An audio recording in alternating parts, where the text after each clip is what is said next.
عامر خان سے میری ملاقات ہوئی، میں نے اس کو کوئی دین کی بات نہیں کی، صرف محبت تھی. اب تک اس کے میسج آتے کہ میں زندگی میں کسی سے متاثر نہیں ہوا، تم پہلے آدمی ہو جس سے میں متاثر ہوں. میں نے کوئی جادو کیا، صرف محبت. لوگوں کو محبت دو، قریب ہوں گے.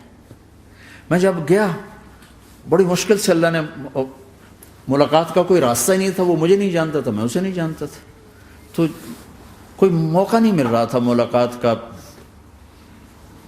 تو اللہ نے شاہد آفریدی کو بھیج دیا. شاہد آفریدی اس کی دوستی تھی، ہمارا جو کرکٹر ہے.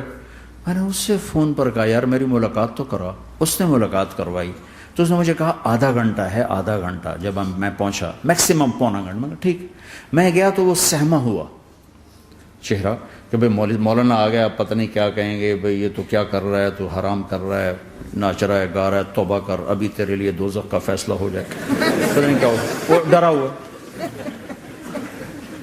سہما ہوا تھا. تو میرا ایک دور کالج لائف تھا. میرے اللہ نے مجھے ہدایت دی اور میں 3 دن کے لیے میں اس دوست کو، اس کی نسلوں کو دعائیں دیتا ہوں جو مجھے زبردستی پکڑ کے لے گیا. نہ میرا تبلیغ سے کوئی تعلق، نہ واسطہ، نہ میں کوئی ان سے متاثر. ایک لڑکا تھا، بنگالی تھا، گشت کرتا تھا، لیکن میں اس سے ذرا متاثر نہیں ہوا. میرا دوست متاثر ہو گیا تھا، تو میں تو ان کے قریب سے نہیں گزرتا تھا. تو وہ اور میں اسکول میں اکٹھے آ رہے تھے، کالج میں اکٹھے آ رہے تھے.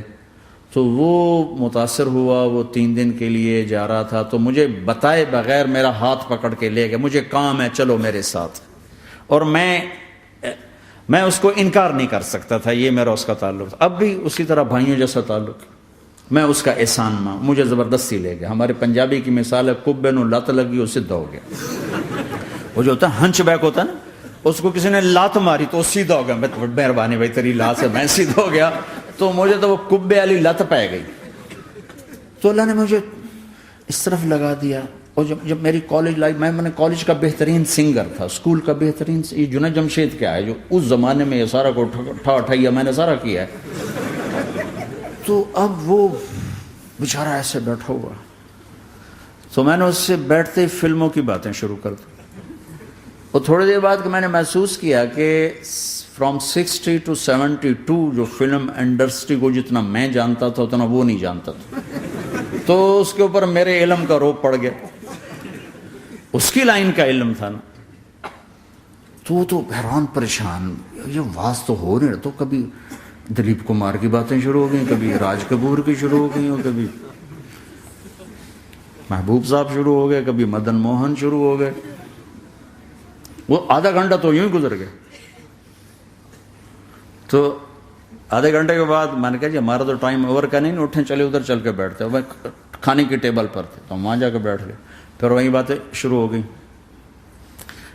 جب اس کا سارا خوف دور ہو گیا اور ریلیکس ہو گیا، اس میں 1.25 گھنٹے سے 50 منٹ گزر گئے تھے.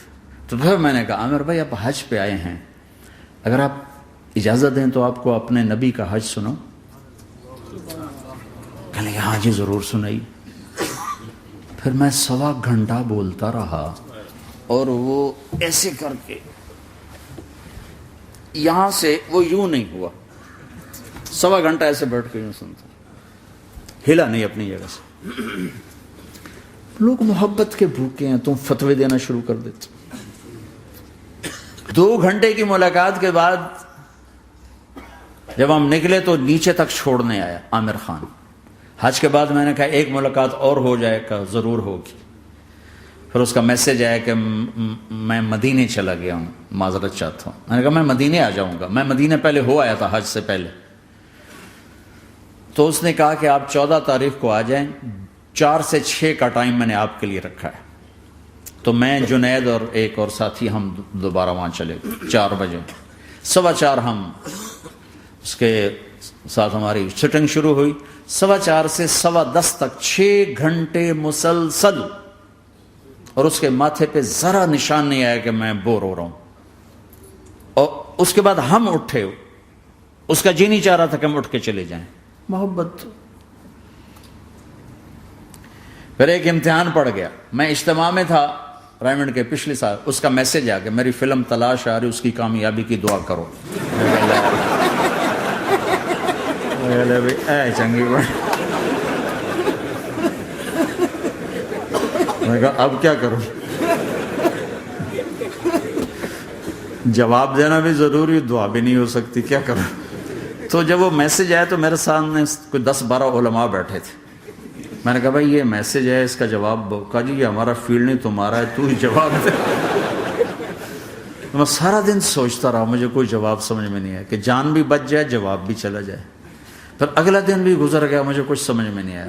میں عصر کا وضو کر رہا تھا، ایک دم اللہ نے ایک مضمون دل میں ڈالا. تو میں نے فوراً بیٹھ کے اس کو میسج کیا کہ عامر بھائی جو کریٹو ہوتا ہے نا ذہن، یہ اللہ کسی کسی کو دیتا ہے. تخلیقی ذہن یہ اللہ تعالیٰ کسی کسی کو دیتا ہے، ہر ایک کو نہیں دیتا. اور یہ اللہ کی بہت بڑی عطا ہوتی ہے. اور میں نے تمہارے ساتھ جو وقت گزارا اس میں نے دیکھا کہ اللہ نے تمہیں تخلیقی ذہن دیا ہے، تم کریٹر ہو. اور جو لوگ اس ٹائپ کے ہوتے ہیں وہ کامیابی ناکامی کی پرواہ نہیں کرتے، وہ اپنے کام سے کام رکھتے ہیں. آپ کا بھائی تو فوراً اس کا میسج آیا، آپ ٹھیک کہہ رہے ہیں، آپ ٹھیک کہہ رہے ہیں. بات ہو گئی. پھر میں تھا ہانگ کانگ، میں نے وہاں سے اس کو میسج کیا. دیکھو کسی مصروف آدمی کو براہ راست فون نہ کیا کرو، میسج کیا کرو کہ میں آپ کو فون کر سکتا ہوں، چونکہ میں اس کا بہت ستایا ہوا، بہت ستایا. تو میں نے اسے میسج کیا کہ میں طارق جمیل ہانگ کانگ میں آپ کو فون کر سکتا ہوں، میں آپ کو فون کر سکتا ہوں. میں ہمیشہ اسے، اب بھی میرا فون پہ رابطہ ہے، میں پہلے اسے میسج دیتا ہوں میں آپ کو فون کر سکتا ہوں. اگر اس کا جواب نہ ہے پھر میں نہیں کرتا ہوں. کبھی وہ خود کر لیتا ہے، کبھی وہ میسج دے دیتا ہے کال کر لیں.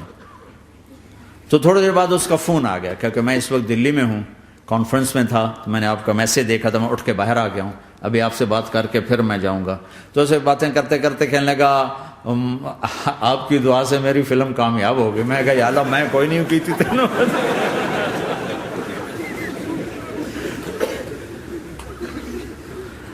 بھائیو محبتیں بانٹو، نفرتیں تو پہلے ہی بہت پھیل چکی.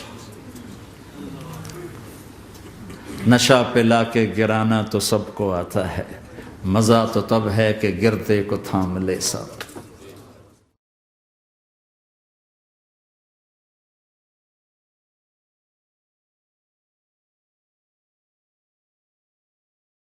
لا إله إلا الله محمد رسول الله عليه صلاة الله وآله والأحبة.